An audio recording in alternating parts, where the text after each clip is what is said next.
मेरे को लगता है ये एक सरप्राइज और डिसेप्शन है प्रेसिडेंट ट्रंप का, क्योंकि उनको भी पता है इस बॉम्ब की क्या खासियत है। और जैसे आपने बताया ये GBU-57 13,600 kg का है और एक जहाज़ में B-2 जो बॉम्बर है उसमें ये 2 कैरी किए जा सकते हैं।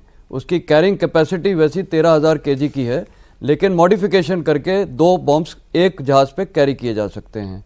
अब एक जो बॉम्ब की डेप्थ है वो है 200 फीट, और आपने बोला फर्दो में जो इनका डेप्थ है ये जो न्यूक्लियर पावर प्लांट का, एनरिचमेंट पावर प्लांट का, वो है 300 फीट। तो एक जब बॉम्ब डाला जाएगा उसके बाद दूसरा भी उसी से ही डाला जाएगा, तो ऑब्वियसली वो डेप्थ आ जाएगी।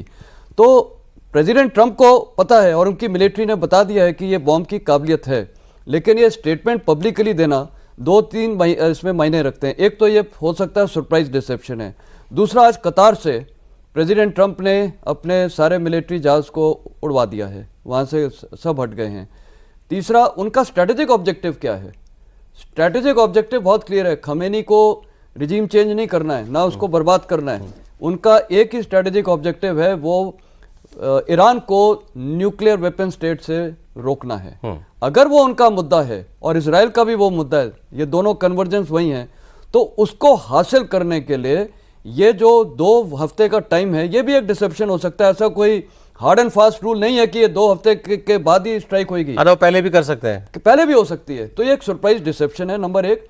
नंबर 2, इजराइल को और टाइम दिया जा रहा है कि आपके पास जितनी काबिलियत है पहले कर लो कोशिश। आप उसको, मैं जिसको मिलिट्री भाषा में बोलूंगा, softening of the target area. मतलब वहां पर इतना उनको ईरान को कोशिश करो कि उनके एसेट्स ये जितने भी हैं, क्या नाम है, आपके लॉन्चर्स हैं, इनके जो बैलिस्टिक मिसाइल्स के हैं, रडार साइट्स हैं, उनको और बर्बाद करो, जिससे जब अमेरिका घुसे उसको माइनर अपोजिशन मिले, थ्रेट कम हो, उसको थ्रेट कम हो, क्योंकि अमेरिका आज बॉडी बैग्स अफोर्ड नहीं कर सकता है।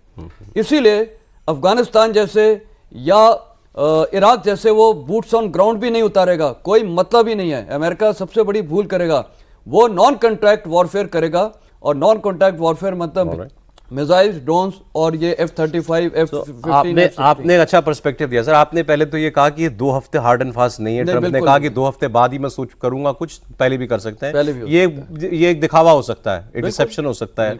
और दूसरा आपने कहा नहीं, उनके बॉम्ब से काम कर सकते हैं। मेरे को तो लगता है कर सकते हैं, क्योंकि जब उनकी मिलिट्री, और ये टेस्टेड नहीं है, पर ये ऐसे टेरेन में तो बिल्कुल भी टेस्टेड नहीं है, बट मेरे को लगता है पॉसिबल है। और दूसरा, इनकी जो एंट्री और एग्जिट है उसको तो आप बर्बाद कर सकते हो। अगर एंट्री और एग्जिट ही आपने बर्बाद कर दिए हैं तो वो पूरा जब मलबा आ जाएगा ऊपर। मैं जो पढ़ रहा था उनका जो मतलब सारी वेस्टर्न मीडिया में जो छप रहा है वो ये कि this time Israel and America both, Iran का न्यूक्लियर प्रोग्राम कुछ साल पीछे करना, कुछ महीने पीछे करना, इससे बहुत आगे निकल चुके हैं। ये अब तो आर पार वाली बात ये लोग कर रहे हैं। मतलब अब ये ऑप्शन नहीं है रखना चाहते ईरान के पास कि आज इनको 10 साल पीछे कर दो तो 10 साल बाद फिर ये कुछ कोशिश करने लगे। No, they want to wipe it off your, मतलब न्यूक्लियर तो बिल्कुल खत्म कर देना चाहते हैं। जो बात मैं कह रहा था आपसे कि गार्जियन की स्टोरी में ये था कि एक तो ट्रंप कन्विंस नहीं है कि किया जा सकता है। सेकेंड, उनके डिफेंस ऑफिशियल्स में ये चर्चा है, ये गार्जियन कह रहा है, मैं नहीं कह रहा हूँ, गार्जियन अखबार ने किया, दिस जॉब फोर्डो में ये काम कि एक ही वेपन कर सकता है और वो है tactical nuclear weapon. Tactical nuclear weapon से ही ये न्यूक्लियर साइट बर्बाद की जा सकती है। दुनिया में तो आज तक इस्तेमाल हुआ नहीं टैक्टिकल न्यूक्लियर वेपन। आपको लगता है यहां तक नौबत आएगी? देखिए, टैक्टिकल न्यूक्लियर वेपन की नौबत तो आना मुश्किल है, क्योंकि टैक्टिकल न्यूक्लियर वेपन की जो डायमेंशन है उससे ये लड़ाई बहुत ही अलग किस्म पर चली जाएगी, और मुझे नहीं लगता कि अमेरिका इस समय उस सिचुएशन में है। दूसरी बात यह है कि मैं थोड़ा सा डिफ़र करूंगा हमारे को पैनलिस्ट के व्यू से जी। देखिए, जो उन्होंने बताया वो एक ऑप्शन है।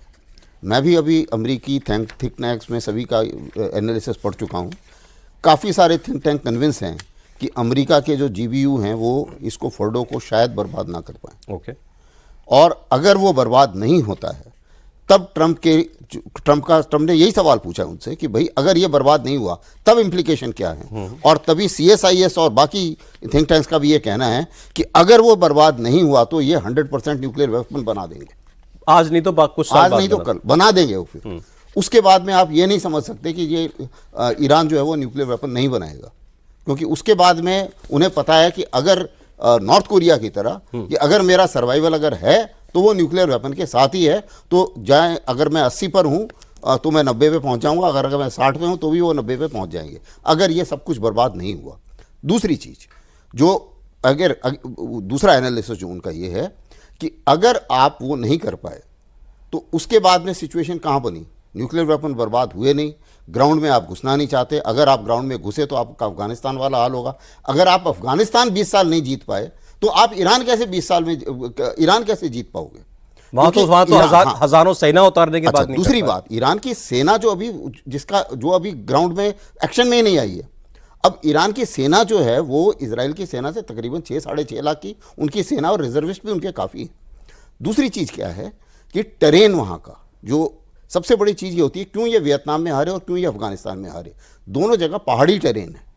और पहाड़ी टेरेन जहाँ होता है वहाँ पर अगर आप बूट्स ऑन ग्राउंड डालते हो तो जो वहाँ के लोग हैं वो हमेशा वो बढ़ चढ़ के हमला कर सकते हैं, छुप के हमला कर सकते हैं। तो वहाँ पे इतनी टेक्नोलॉजी, सिर्फ टेक्नोलॉजी से आप नहीं जीत पाए। राइट। तो इसका मतलब यह है कि ग्राउंड ऑपरेशन की ऑप्शन नहीं है। तो अब कहानी ये थी कि अगर आपने इसको बर्बाद कर दिया और बर्बाद करने के बाद आपने बोला कि अब लड़ाई बंद, तो अगर इसीलिए प्रेसिडेंट ट्रंप बोल रहे हैं कि अगर आप 100% कर देते हो तब तो कोई प्रॉब्लम नहीं है, मैं चांस ले सकता हूं, मैंने फायर किया, फर्डो बर्बाद हो गया, इनकी न्यूक्लियर कैपेबिलिटी बर्बाद हो गई, उसके बाद मैं बोलता हूं कि now I am ready to stop firing, ceasefire कर दूंगा मैं, तो और मेरे को ग्राउंड में नहीं घुसना पड़ेगा। लेकिन अगर वैसा नहीं होता है तब हम इस सिचुएशन में पड़ जाएंगे कि उसने हमारे बेस मार दिए सारे, क्योंकि पिछली बार भी तो बेस के ऊपर हमला किया था उसने, और इनके तकरीबन 100 आदमी जो हैं वो उनके दिमाग में कुछ असर हो गया था जब पिछली बार जब सुलेमानी को मारा था तब। अच्छा। ईरान ने, ऐसा नहीं है ईरान रुका नहीं था, उसने अमरीकी बेस के ऊपर हमला किया था। अच्छा। असद बेस। और हमला करने के बाद में उनके सैनिकों को कुछ परेशानी हुई थी, और उसके बाद में ये सिचुएशन इस जगह पे आ गई थी कि ट्रंप टीवी पे आए थे, सबको लग रहा था कि पता नहीं ये लड़ाई अनाउंस करेंगे या नहीं करेंगे, और वो फिर एक तरीके से झुक गए। वो थे ना ट्रंप चिकन्स आउट, वो कल बता रहे थे जो ट्रंप के जो स्पेशलिस्ट है, हाँ टैको, कि Trump always chickens out type ना, वो वाली कहानी है। तो अब उनका ये कहना है कि भैया या तो मेरे से 100% अगर आप बोलते हो तब तो मैं जाऊंगा, नहीं तो अब उन्होंने क्या है 2 हफ्ते का समय टाल दिया। 2 हफ्ते में उन्हें लगता है कि इजराइल के पास भी अभी अम्यूनिशन की काफ़ी कमी है, ये भी काफ़ी नज़र आ रहा है, और स्पेशली जो इनका एयर डिफेंस अम्यूनिशन है। अभी ईरान के पास भी कोई बहुत ज़्यादा अनलिमिटेड मिसाइल्स नहीं है और उनके लॉन्चर काफ़ी बर्बाद हो चुके हैं। तो अब उनको ये लगता है कि ये दोनों जो अभी गुत्थम गुत्था जो लड़ाई लड़े जा रहे हैं, अपने स्टैंड ऑफ अटैक करे जा रहे हैं एक दूसरे को, उसको भी देख लेते हैं एक हफ्ते में।